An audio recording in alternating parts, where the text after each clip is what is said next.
In the quiet town of Maplewood, Ohio, where life moved at a slow and predictable pace, 12-year-old Lucas Parker spent most of his afternoons exploring. His favorite place to explore was the dusty attic above his family's old house. It was a treasure trove of forgotten things, boxes stacked high with yellowed papers, photo albums filled with faces he barely recognized, and toys that had long since lost their charm. For Lucas, it wasn't just an attic. It was a time capsule, a window into the past. One Saturday afternoon, while his parents were busy cleaning out the garage, Lucas decided to venture upstairs. The wooden steps creaked under his weight as he climbed, each groan echoing through the narrow staircase. When he reached the top, he paused for a moment, letting his eyes adjust to the dim light filtering through the small, round window. Dust motes floated lazily in the air, catching the sunlight like tiny fireflies. He smiled to himself. This was his secret world, a place where imagination ran free. Lucas began digging through the boxes, his hands moving quickly over their rough surfaces. Some were labeled neatly in faded ink, but many weren't labeled at all. He opened one box after another, finding nothing particularly exciting. A cracked porcelain doll, a set of tarnished silverware, and a stack of magazines from the 1970s. Just as he was about to give up, something caught his eye. At the bottom of a large cardboard box, tucked away beneath layers of newspapers, lay an old notebook. Its cover was worn and frayed, its edges curling slightly from years of neglect. Curious, Lucas pulled it out and brushed off the dust. The notebook looked ordinary enough, but when he opened it, his breath caught in his throat. The pages were covered in strange symbols and drawings, none of which made any sense to him. There were spirals and jagged lines, circles intersecting triangles, and shapes that seemed almost alive, twisting and turning across the paper. Alongside the symbols were sketches of landscapes so alien they might have belonged to another planet. Towering crystal trees stretched toward skies painted in hues of purple and gold. Rivers glowed with an inner light, and mountains floated impossibly in the air. Scattered among the images were short phrases written in a language Lucas didn't understand, though some letters looked vaguely familiar.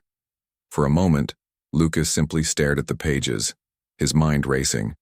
Who could have drawn these? And why? He flipped through the notebook, marveling at the detail and care that had gone into every page. Whoever had created this clearly believed in what they were doing, even if no one else did. That thought struck a chord deep within him.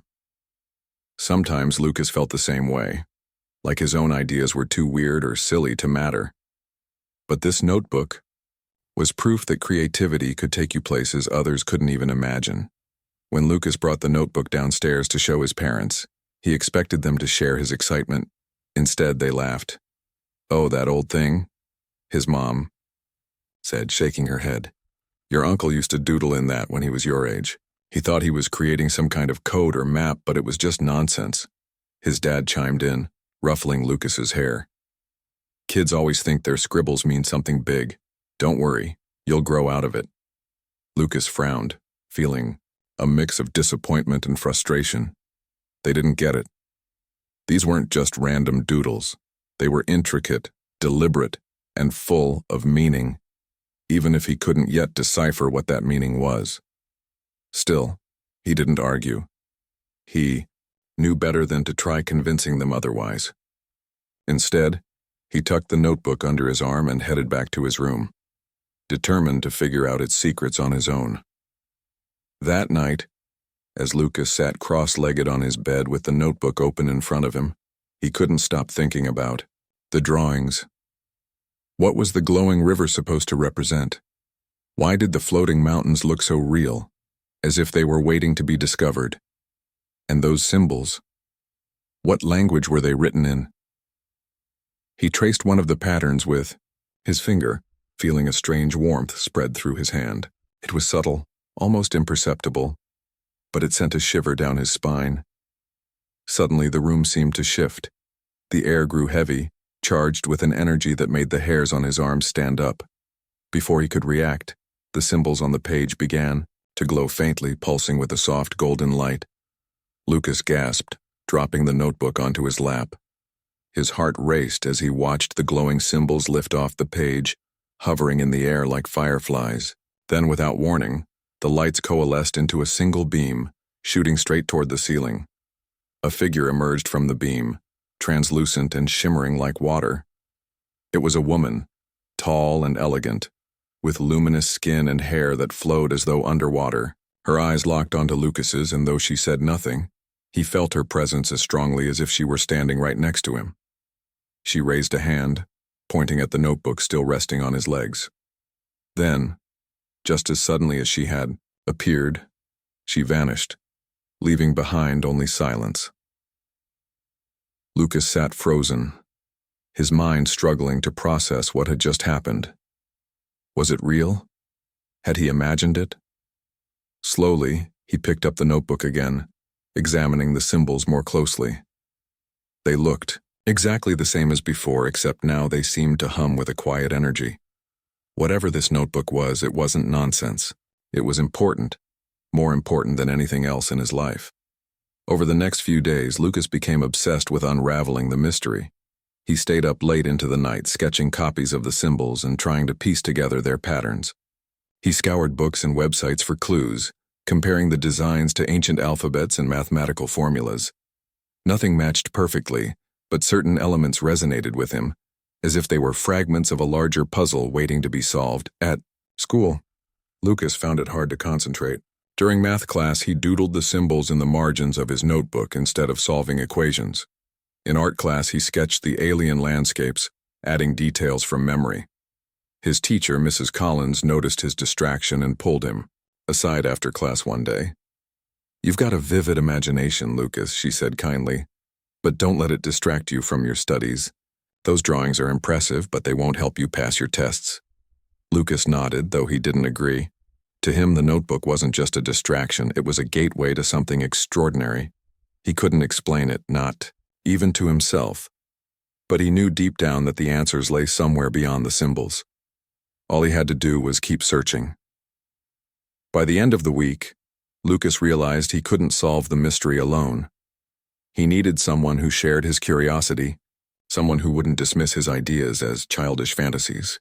There was only one person he could think of: Emma Hayes, his best friend since kindergarten.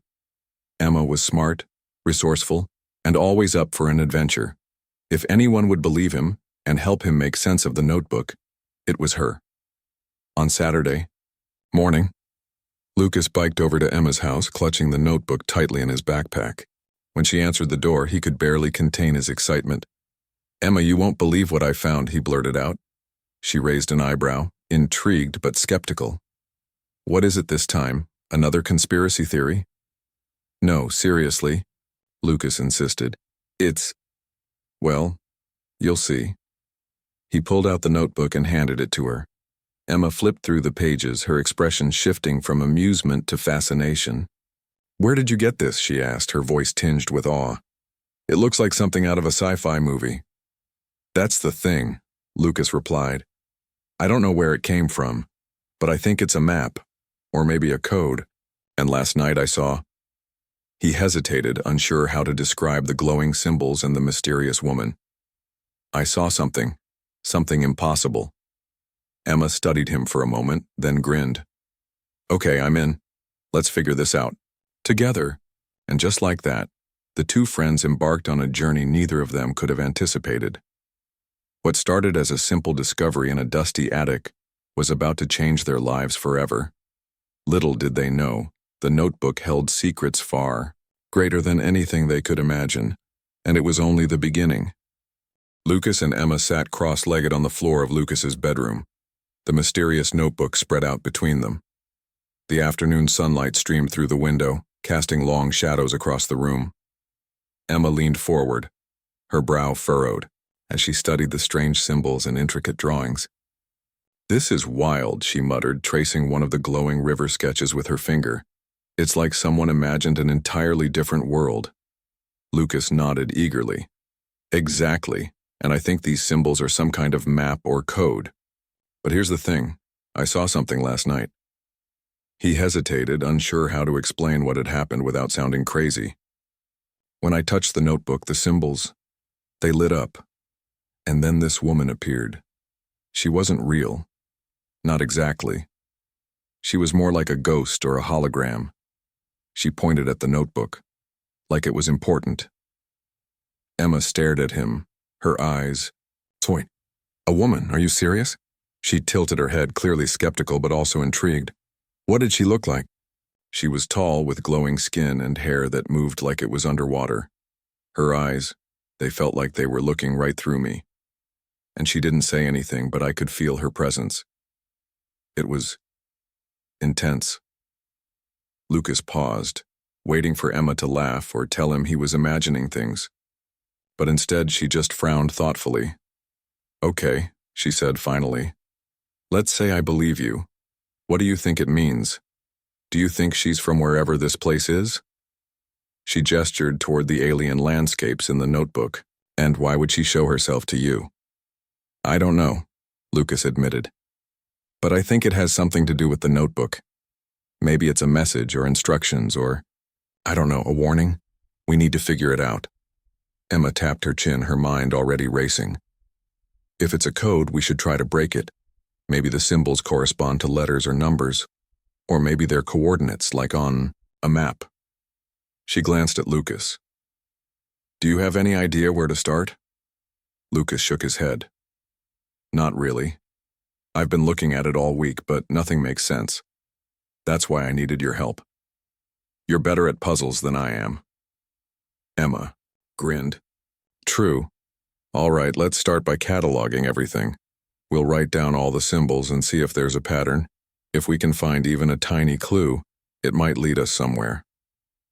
The two friends spent the rest of the afternoon poring over the notebook, carefully copying each symbol onto a fresh sheet of paper. They grouped similar shapes together and tried to identify repeating patterns. At first, it seemed hopeless.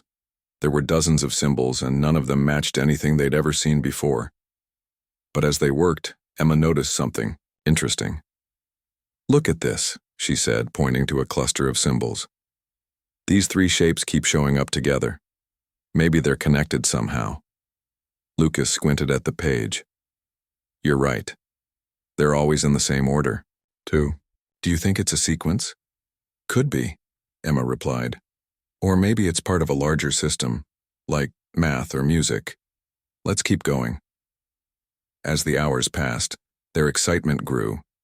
Each new discovery felt like a step closer to unraveling the mystery. By the time the sun dipped below the horizon, they had filled several sheets of paper with notes and observations. Exhausted but exhilarated, they decided to call it a day. We're on to something, Emma said as she gathered her things. Whatever this notebook is, it's not random. Someone put a lot of thought into it. Lucas nodded. I just wish we knew who and why they left it behind. The next morning, Lucas woke up early, his mind buzzing with ideas. He couldn't stop thinking about the notebook and the mysterious woman. What if she was trying to communicate with him? What if she needed his help? The thought sent a thrill of excitement and fear through him. He grabbed the notebook and headed downstairs to make breakfast, hoping to clear his head. When he entered the kitchen, his older brother Ryan was already there, sipping coffee and scrolling through his phone. Ryan was in college, studying astrophysics, and he often came home on weekends to visit. Unlike their parents, Ryan had always encouraged Lucas's curiosity, even when it led to bizarre experiments or late-night research sessions. Spotting the notebook in Lucas's hands, Ryan raised an eyebrow. What's that?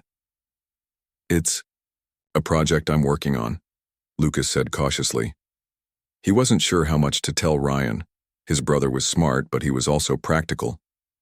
Would he dismiss the notebook as nonsense like their parents had? Ryan set down his mug and held out his hand. Let me see. Reluctantly, Lucas handed over the notebook. Ryan flipped through the pages, his expression unreadable. For a moment, Lucas worried he'd laugh or tease him, but then Ryan's eyes lit up with genuine interest. Where did you get this? It's incredible. Lucas blinked in surprise. You think so? Of course, Ryan said. These symbols, they remind me of mathematical equations. And these landscapes, he pointed to one of the floating mountain sketches. They look like theoretical models of other dimensions. Have you shown this to anyone else? Just Emma, Lucas admitted. She's helping me try to figure it out. Ryan nodded approvingly. Good. You'll need her. But you might need more than just guesses. If you want to decode this, you'll need to approach it scientifically. Start by analyzing the patterns. Look for symmetry, repetition, or mathematical relationships, and if these really are maps, they might correspond to actual locations, in space or elsewhere. Lucas's heart raced. You think it's possible? That this could be real? Ryan shrugged. Anything's possible. Science is all about exploring the unknown. If you believe in this, don't let anyone tell you it's impossible. Just be careful. Weird stuff like this tends to attract attention. With Ryan's advice in mind, Lucas and Emma redoubled their efforts. Over the next few days, they worked tirelessly, applying scientific methods to their investigation. They measured angles, counted repetitions, and searched for hidden meanings in every detail. Slowly but surely, they began to piece together fragments of understanding. One evening, as they pored over their notes, Emma suddenly gasped. Wait a second. Look at this. She pointed to a series of symbols arranged in a spiral. These match the Fibonacci sequence, a mathematical pattern found in nature. It's like the creator of this notebook was using math to describe something natural. Lucas's eyes widened. That's amazing. So maybe the symbols aren't just random, they're describing real things, like rules for building a world? Exactly, Emma said. And if that's true, then this notebook isn't just a map. It's a blueprint. Their breakthrough gave them renewed energy. They started testing their theories, comparing the symbols to known languages, star charts, and geometric principles. Every new connection brought them closer to unlocking the notebook's secrets. But as their progress accelerated, so did their questions. Who had created the notebook? Why had it ended up in Lucas's attic? And most importantly, what was the glowing woman trying to tell them? One night, as Lucas lay in bed staring at the ceiling, he felt a familiar warmth spreading through his fingers. He glanced at the notebook resting on his nightstand and realized it was glowing faintly. His heart skipped a beat. Was the woman coming back? He reached out tentatively, touching the cover. Instantly, the room filled with the same golden light as before, and the shimmering figure reappeared. This time she spoke. Her voice was soft but clear, resonating in Lucas's mind rather than his ears. You are close, she said. But time is short. Trust in what you have learned and follow the path. Before Lucas could respond, the light faded, and the woman vanished. He sat frozen, his mind reeling. Whatever this notebook was, it wasn't just a puzzle. It was a mission. And he and Emma were running out of time. The next morning, Lucas woke up with the glowing woman's words still echoing in his mind. You are close, but time is short. He couldn't shake the feeling that something big was coming, something they weren't fully prepared for.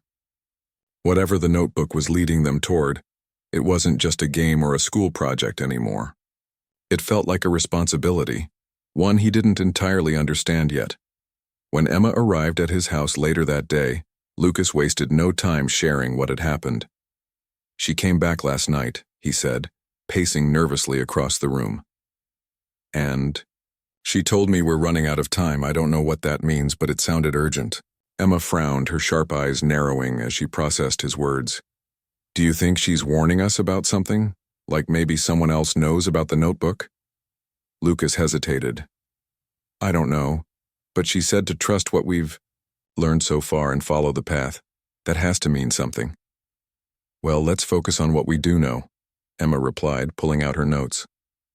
We figured out some patterns in the symbols, right? And we think they might be connected to math and maybe even locations. What if the path she mentioned is literally a map? A way to get somewhere? Lucas nodded slowly. That makes sense. If these symbols are coordinates, then maybe they lead to a specific place. But where? And how would we even get there? Emma tapped her pencil against her chin, thinking hard. What if it's not a place on Earth? Remember those drawings of floating mountains and glowing rivers? Those don't look like anything from around here. Maybe the notebook is pointing us to another world. Lucas stared at her, his heart pounding. The idea was wild, almost too much to believe, but after everything they'd seen, he couldn't dismiss it. If that's true, then how do we get there? We can't exactly hop on a plane to another dimension. Emma grinned mischievously. Leave that part to me. Let's worry about figuring out the coordinates first. Once we know where we're going, we'll figure out how to get there. Over the next few days, Lucas and Emma threw themselves into decoding the notebook with renewed determination. They worked late into the night, comparing their findings to star charts, ancient maps, and even theories about parallel universes. Ryan joined them occasionally, offering insights from his astrophysics studies. If you're looking for a connection to space, you should check celestial alignments, he suggested one evening. Some cultures believed certain events, like eclipses or planetary conjunctions, could open portals between worlds. That's exactly what we need, Emma exclaimed. If the notebook is guiding us to another dimension, then maybe it only works during a specific alignment. We just have to find out when that is. With Ryan's help, they began researching upcoming astronomical events. After hours of calculations, they discovered that a rare alignment of planets would occur in 3 months. According to ancient texts, this event was said to create temporary rifts in space-time. Could this be the moment they were waiting for? As the weeks passed, their excitement grew, but so did their doubts. What if they were wrong? What if the notebook didn't work the way they thought it did? And even if it did, how could 2 kids possibly travel to another world? These questions weighed heavily on Lucas, especially when he noticed strange things happening around him. One afternoon, while practicing soccer in the backyard, Lucas felt an odd tingling sensation in his hands. At first, he thought it was just static electricity, but then he realized the ball wasn't behaving normally. Every time he kicked it, it seemed to hover slightly before falling to the ground. Startled, he called Emma over to show her. "This is weird, right?" he asked, kicking the ball again. Sure enough, it floated briefly before dropping. Emma watched, wide-eyed. "Okay, that's definitely not normal. Do you think it has something to do with the notebook?" "I don't know," Lucas admitted. "But it started happening after I touched it last night. Maybe whatever energy powers the notebook is affecting me too." Emma crossed her arms, deep in thought. "If that's true, then maybe you're more connected to it than we realized. Maybe you're supposed to use that energy somehow." The idea unnerved Lucas, but he couldn't deny it made sense. Ever since he'd found the notebook, strange things had been happening, things he couldn't explain. The glowing symbols, the mysterious woman, the floating soccer ball, it all pointed to something bigger than he could comprehend. And now, with the planet alignment looming closer, he knew they were running out of time to prepare. To make matters worse, their investigation hadn't gone unnoticed. One day at school, Lucas overheard a group of classmates whispering about him and Emma. "They're obsessed with that dumb notebook," one of them sneered. "They actually think it's magic or something."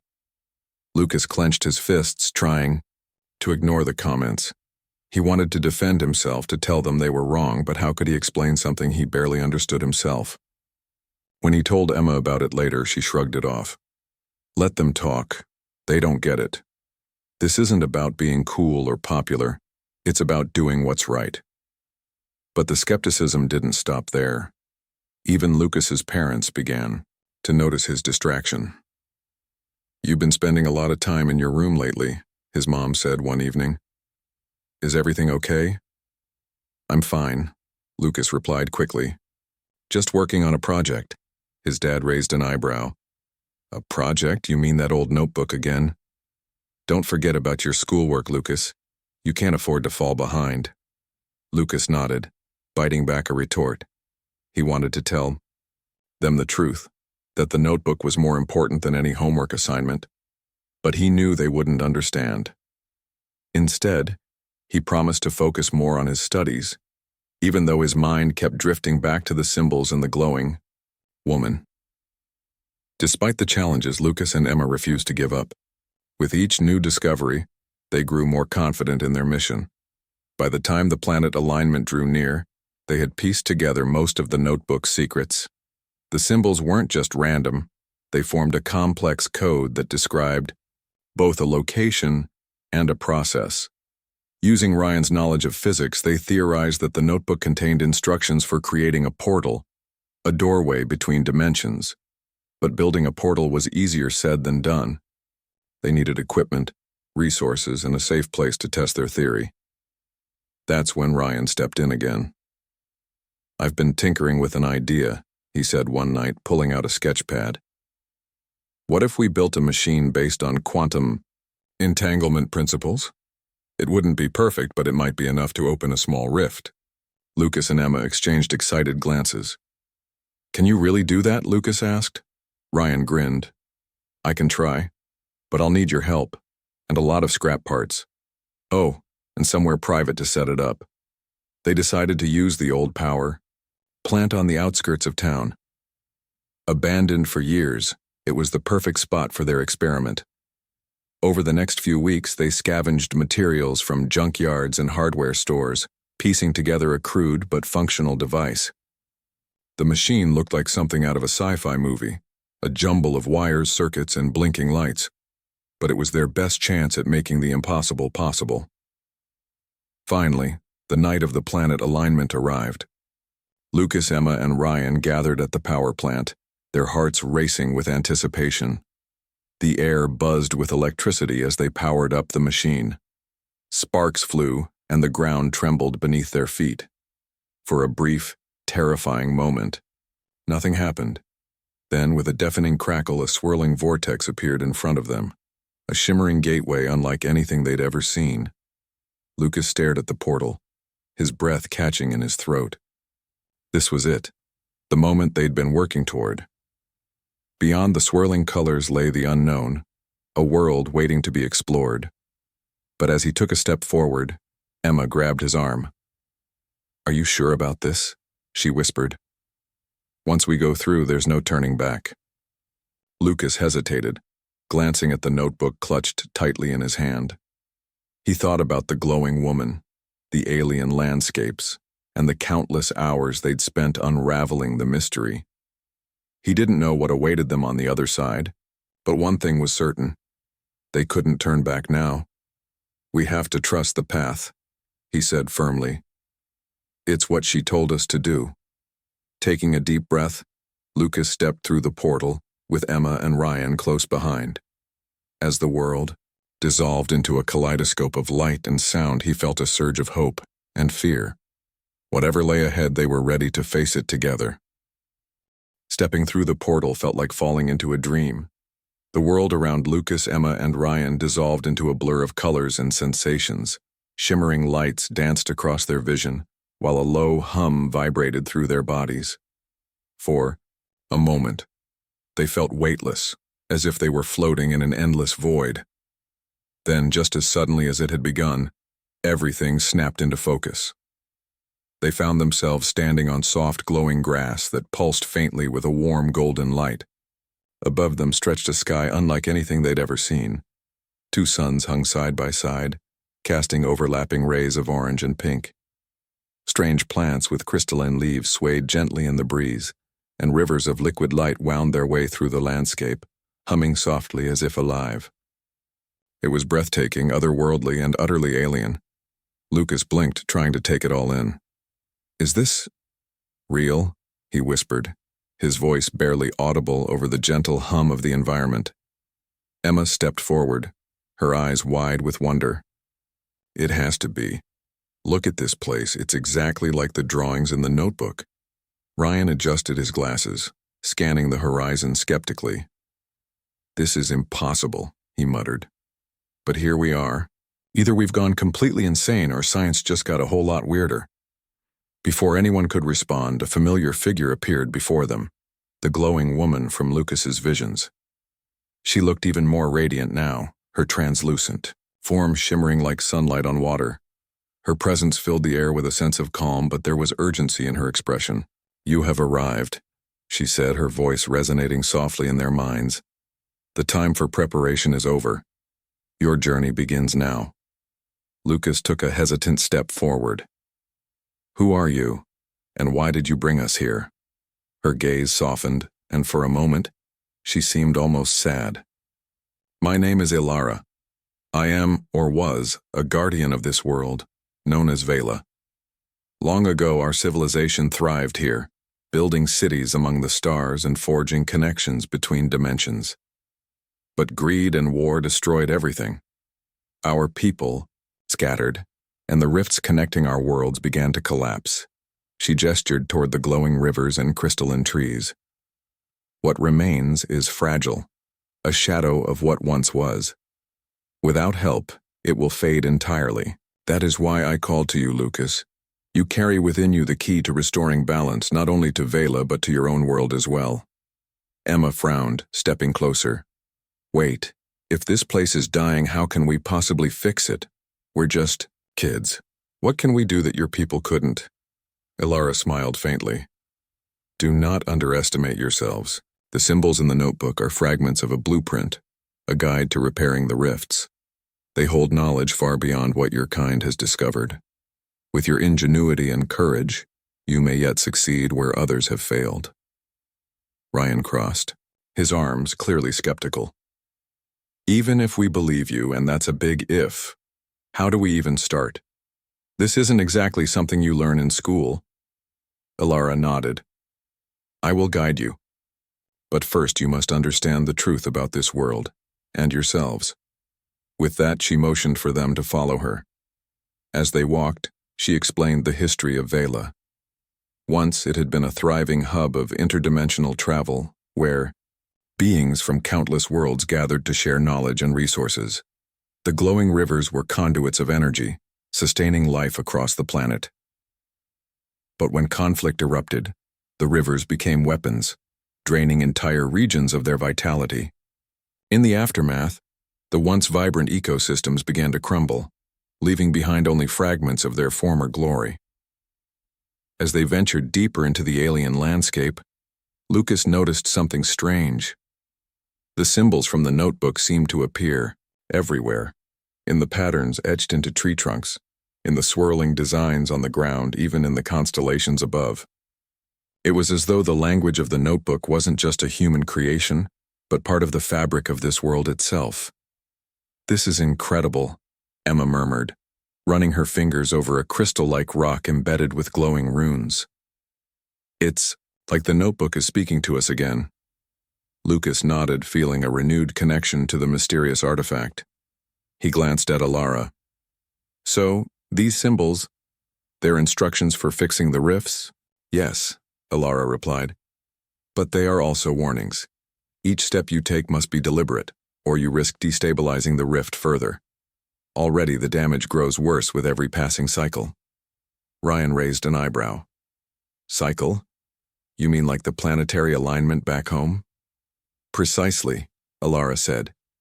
The alignment allows temporary access to this realm, but it also accelerates the decay of the rifts. If you fail to act quickly, the connection between our worlds will sever permanently. The gravity of her words settled over them like a heavy blanket. They hadn't realized the stakes were so high. Back on Earth, they'd thought they were solving a puzzle. Now they understood they were fighting for survival, for both their world and this one. Determined to move forward, Lucas asked, "Where do we start?" Ilara led them to a massive structure in the distance, a towering spire made of translucent material that refracted light into dazzling rainbows. As they approached, Lucas felt a strange pull, as if the spire were calling to him. Inside, they found a chamber filled with intricate machinery and glowing panels covered in the same symbols from the notebook. This is the Nexus, Ilara explained. It is the heart of Vela's network of rifts. To repair the damage, you must recalibrate its core using the knowledge in the notebook. But beware, the process is delicate. One misstep could seal the rift forever. Emma studied the machinery, her sharp mind already analyzing its components. Okay, so we need to input the sequences from the notebook into this thing, right? Like programming a computer? In essence, yes, Ilara said. But the symbols are more than code. They are keys attuned to specific frequencies. Only someone who truly understands their meaning can activate them. Lucas swallowed hard. And that's me, isn't it? Ilara placed a hand on his shoulder, her touch surprisingly solid despite her ethereal form. You have been chosen, Lucas. Trust in yourself and trust in your friends. Together, you can accomplish what no one else has dared to try. For the rest of the day, the trio worked tirelessly, deciphering the final sequences from the notebook and testing them against the Nexus's controls. Emma handled the technical details, her quick thinking preventing several near mistakes.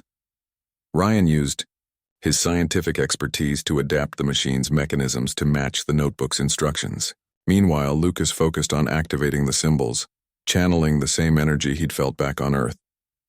As they worked, they began to notice subtle changes in the environment. The glowing rivers brightened, and the crystalline trees seemed to grow taller, their branches reaching toward the twin suns. Even the air felt lighter, charged with renewed vitality. It was working, but slowly. Too slowly. "We don't have much time," Ryan warned, checking his watch.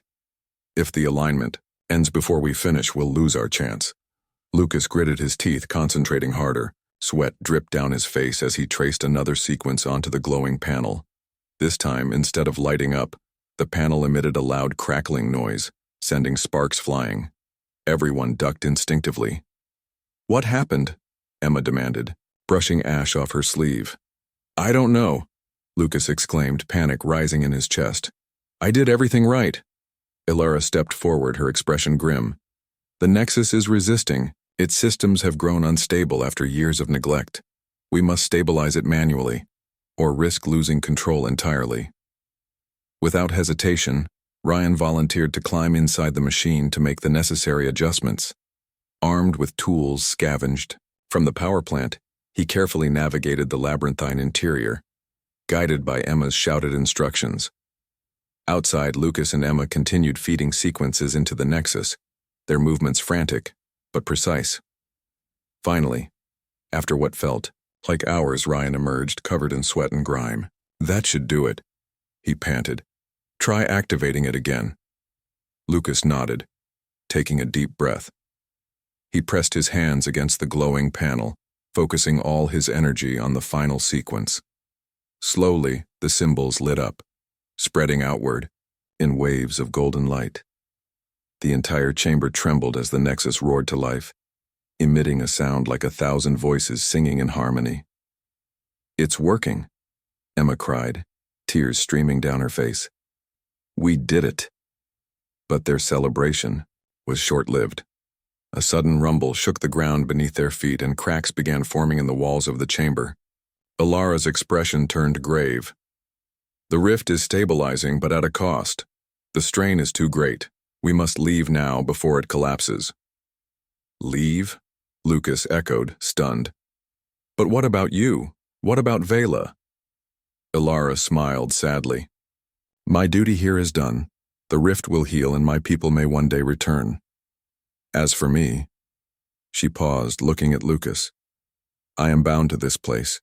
My role is to ensure the Nexus endures." Before Lucas could protest, Ilara placed a glowing hand on his chest. A surge of warmth flooded through him, filling him with a sense of peace. "Thank you," she whispered. "You have given us hope." Then, with a final burst of light, the portal reopened behind them. The trio exchanged one last glance at the magnificent world they'd helped save before stepping through, leaving Vela and Ilara behind. When they returned to the power plant, the machine lay silent, its circuits fried from the strain. Exhausted but triumphant, they collapsed onto the floor, laughing and crying in equal measure. Back in Maplewood, Ohio, life seemed strangely normal after their journey to Vela. The town hadn't changed.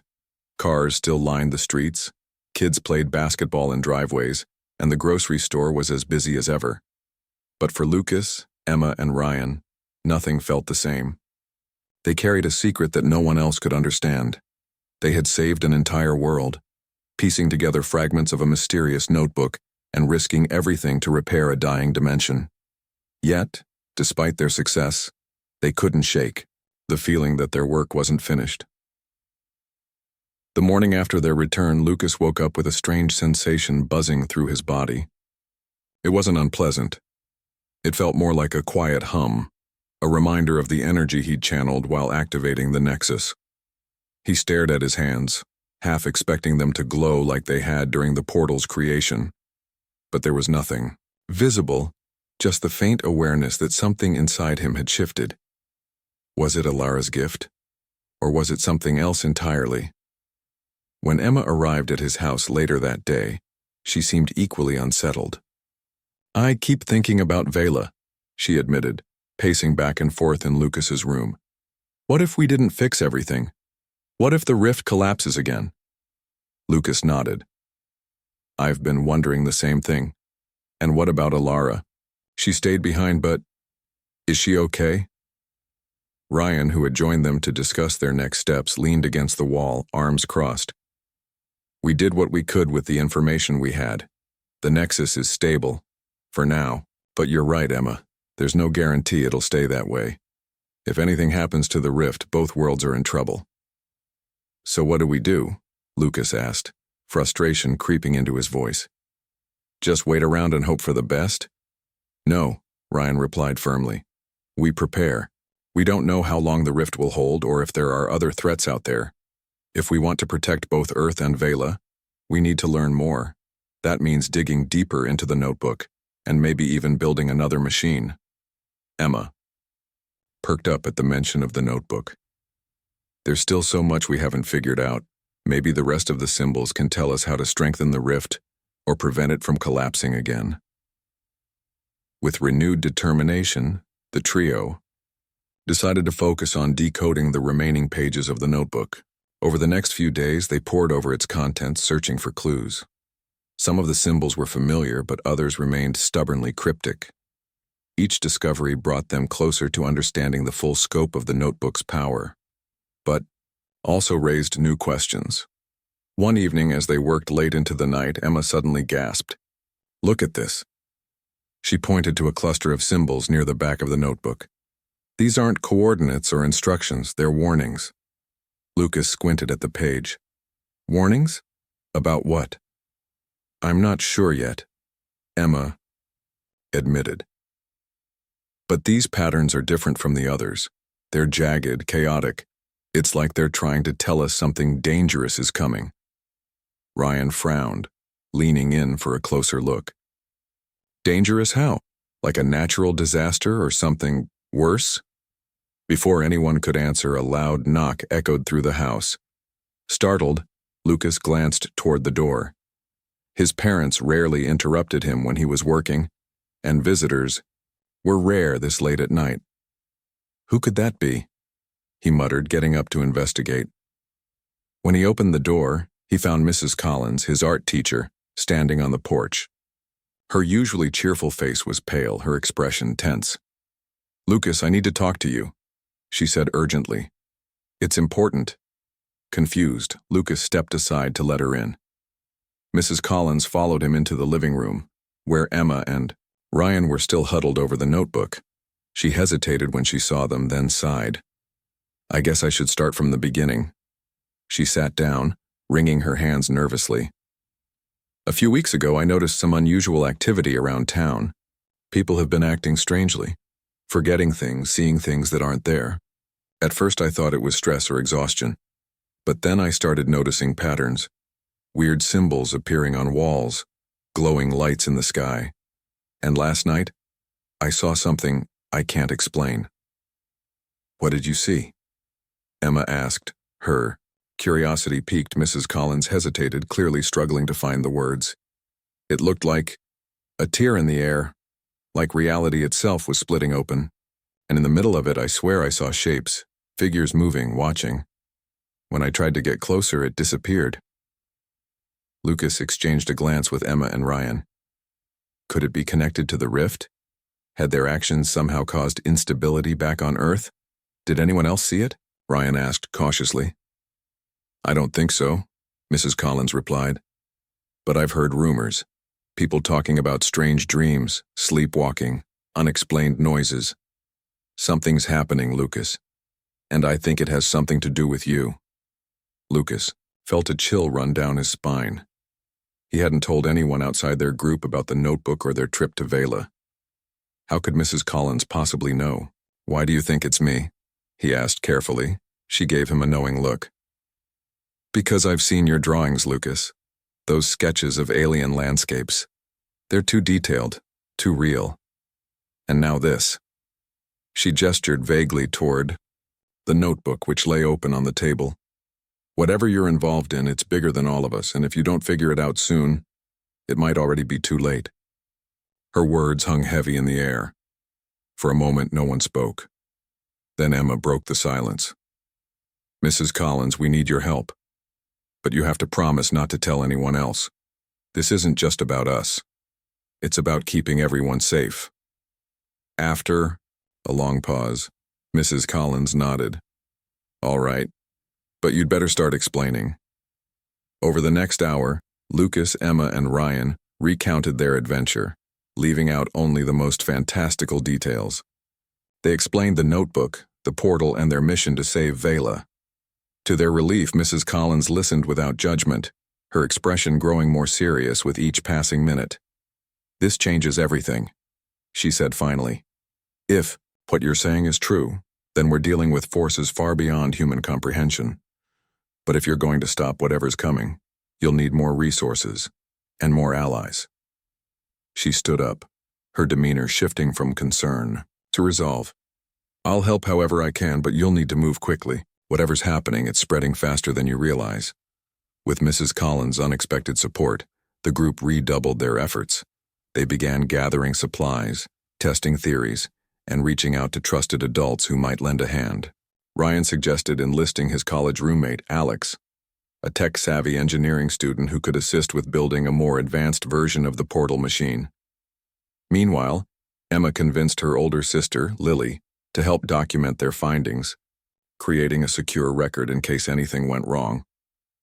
As the days passed, eerie signs of instability continued to appear around town.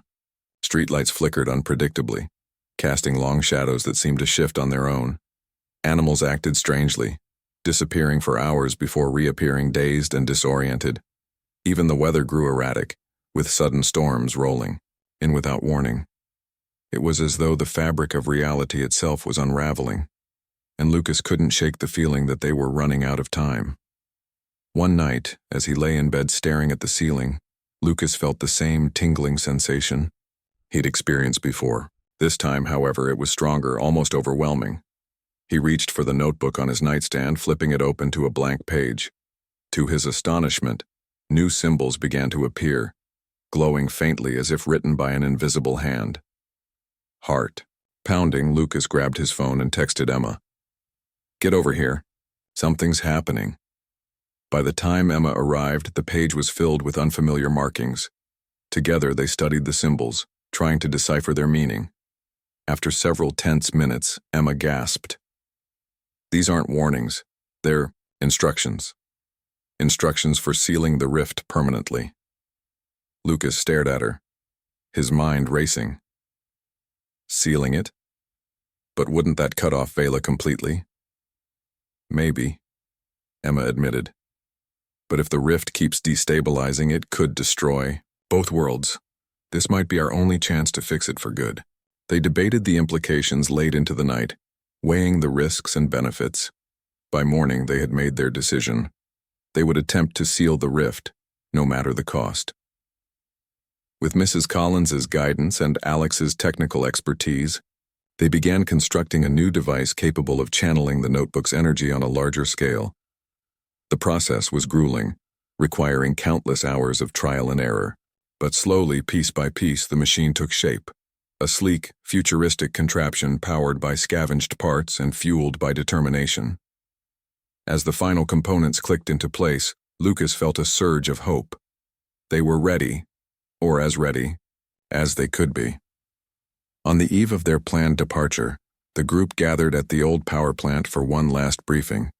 The atmosphere was tense but resolute. Everyone knew the stakes. Failure meant disaster, but success came with its own sacrifices. Still, none of them hesitated. They had come too far to turn back now. "We're doing the right thing," Emma said firmly, breaking the silence. "No matter what happens, we'll face it together." Lucas nodded, gripping the notebook tightly. "Let's finish this." And with that, They activated the machine, opening a portal once again. As the swirling vortex appeared before them, Lucas couldn't help but glance back at the world they were fighting to protect. Somewhere deep inside, he knew this might be the last time he saw it.